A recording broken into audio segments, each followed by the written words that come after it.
Assalamualaikum warahmatullahi wabarakatuh. Sahabat Parsa Khalifah, semoga kita semua dalam keadaan sehat walafiat dan selalu dalam lindungan Allah Subhanahu wa Ta'ala. Surga ialah suatu tempat akhir di hari kiamat yang akan disediakan oleh Allah Subhanahu wa Ta'ala kepada hamba-hamba yang beriman kepadanya, selaku balasan atas seluruh amal-amal baik yang sudah dilakukan semasa di dunia. Tentu saja, sebagai tempat balasan atas kebaikan, hingga di dalam surga ada kebahagiaan dan kenikmatan yang tidak dapat dibayangkan luar biasanya. Seluruh yang diidamkan jiwa terdapat di situ, keindahannya mengagumkan, sangat jauh melebihi keindahan dunia, serta bidadari-bidadari yang tiap saat melayani para penghuninya. Seluruh sarana ada di sana serta dengan mudah kita bisa mendapatkannya. Hanya dengan terbersit dalam hati saja, kemauan itu secepat kilat dapat terwujud. Dalam bahasa Arab sendiri, surga diketahui dengan sebutan jannah. Dalam arti bahasa, kata jannah menampilkan makna kebun ataupun taman.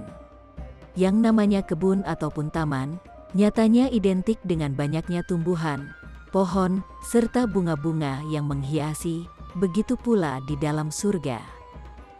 Salah satu sarana yang disediakan Allah di surga merupakan terdapatnya pohon-pohon yang rindang daunnya serta luar biasa lezat buahnya.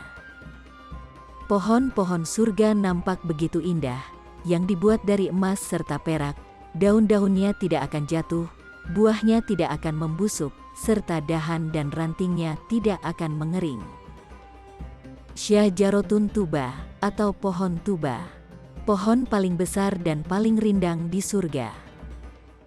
Rasulullah mengatakan, di surga itu terdapat suatu pohon yang jarak naungannya harus ditempuh sepanjang 100 tahun perjalanan untuk pengendara. Pohon tersebut tidak bisa ditebang. Pohon ini sangat besar serta luas. Untuk dapat melewatinya dari sisi kiri ke sisi kanan, kita mesti membutuhkan waktu 100 tahun perjalanan memakai kendaraan yang luar biasa kilat.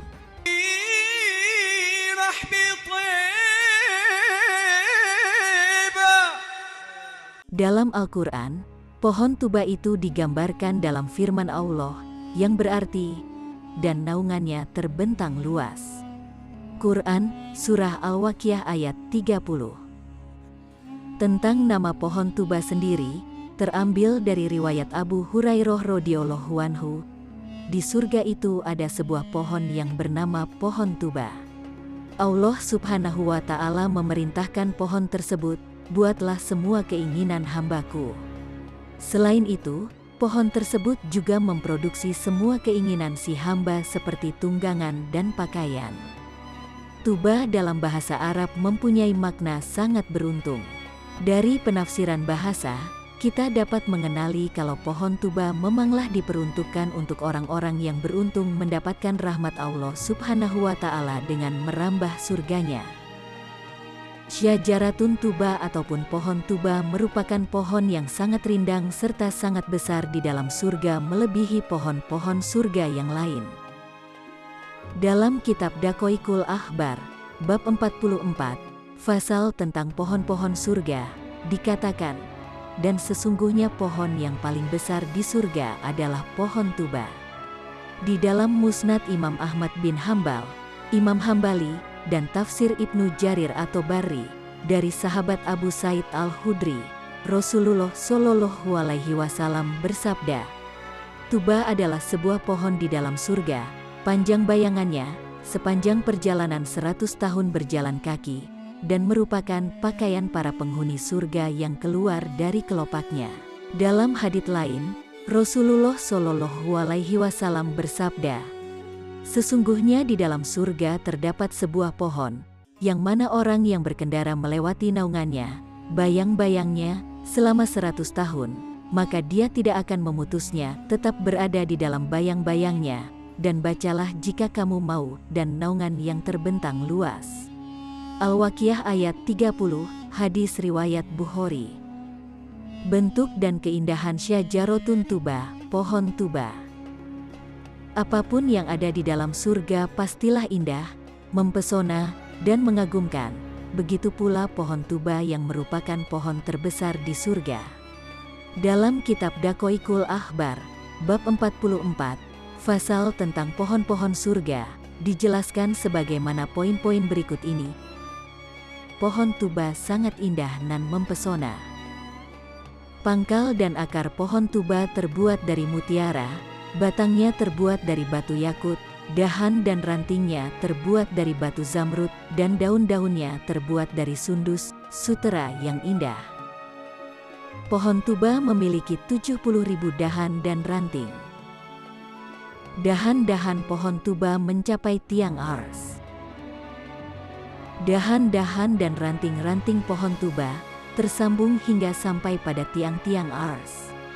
Dan dahan dan ranting yang paling bawah berada di langit dunia. Semua yang ada di surga tidak lepas dari pohon tuba. Semua yang ada di surga, baik itu kamar, kubah, bahkan sampai pohon-pohon lainnya, maka tidaklah lepas dari dahan dan ranting pohon tuba. Dahan-dahan dan ranting-ranting pohon tuba ada di sekitar area di surga dan menaungi semua. Kita bisa mengasumsikannya seperti matahari yang ada di dunia. Matahari berada di langit, sebagaimana kita memandangnya, tetapi cahayanya bersinar ke semua penjuru tempat. Di dalam pohon tuba, terdapat banyak sekali buah-buahan yang sangat nikmat dan begitu diinginkan oleh para penghuninya. Menurut Ibnu Abbas radhiyallahu anhu, naungan yang panjang di surga itu hanya sebatang pohon. Panjang naungannya membutuhkan waktu perjalanan 100 tahun bagi pengendara yang paling cepat. Naungannya meliputi semua arah. Semua penghuni surga berdatangan menuju pohon tersebut. Mereka bercakap-cakap di bawah naungannya. Sebagian dari mereka, ada yang menginginkan permainan seperti yang ada di dunia.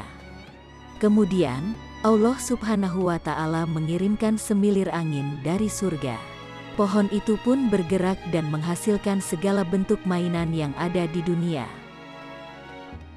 Pohon tuba ini pernah diceritakan dalam perkawinan Siti Fatimah dengan Ali bin Abi Thalib.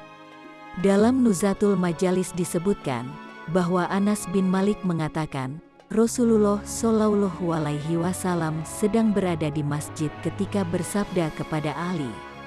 Di sini Jibril mengabarkan kepadaku bahwa Allah menikahkan Fatimah denganmu dan membuat 40.000 malaikat bersaksi atas pernikahan itu. Dia juga mengilhami pohon tuba agar menaburi mereka dengan permata, batu mirah delima, perhiasan, dan manik-manik.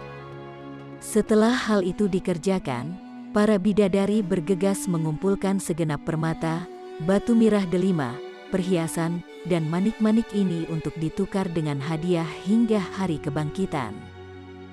As-Suyuti menuturkan riwayat ini dalam Tahdirul Hawas. Wallahu alam bisawab.